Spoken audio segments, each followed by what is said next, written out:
Merci de rester fidèle à Magic Télévision. Mesdames et messieurs, bienvenue à tous et à toutes à ce Magic Info. Commençons par cette information politique. Les députés nationaux restés fidèles au parti des modestes Bahati Lukwebo FDCA dénoncent la décision du bureau de la commission politique, administrative et juridique de l'Assemblée nationale qui a attribué ce samedi 14 décembre la paternité du regroupement parlementaire FDCA aux dissidents dirigés par Nenenkulu. À cet effet, Adel Kainda, présidente du groupe parlementaire FDCA de Bahati Lukwebo, juge cette décision d'irrégulière et de cavalière, exige que justice soit rendue afin qu'ils rentrent dans leurs droits. Restons toujours en politique. Dossier destitution du gouverneur de l'Ituri, Jean Bamanissa. Des leaders religieux invitent l'Assemblée provinciale et l'exécutif au dialogue.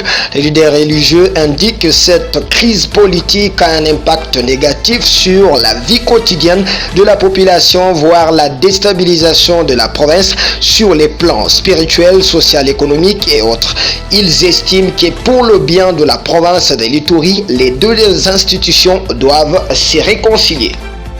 En économie, des sociétés américaines dont Apple, Google, Nokia, Intel présentent de la délégation de l'Alliance publique-privée en destination de la RDC afin de rencontrer les principaux dirigeants et intervenants et aussi visiter les sites miniers artisanaux.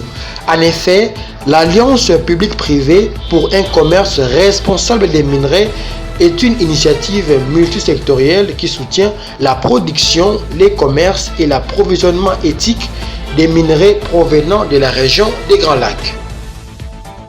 En page internationale, l'ex-président soudanais Omar El-Béchir a été condamné samedi 14 décembre 2019 par le tribunal de Khartoum pour 10 ans en centre correctionnel.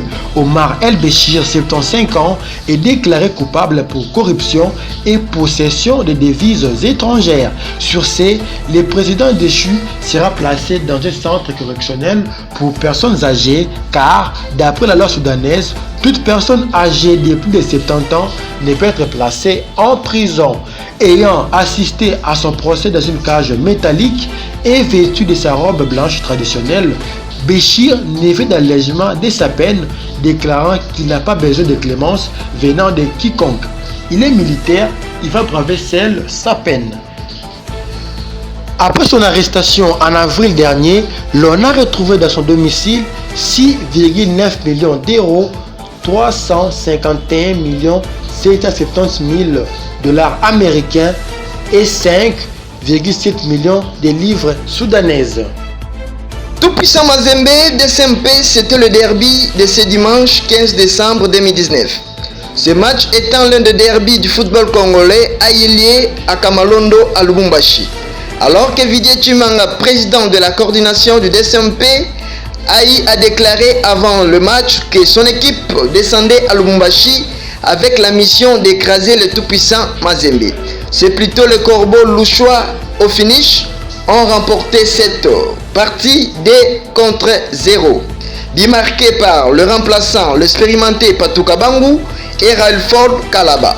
Avec cette victoire, le tout-puissant Mazembe consolide sa première place au classement avec 35 points. C'est par cette information sportive que nous mettons fin à ce Magic Info. Merci à vous, mesdames et messieurs, de nous avoir suivis.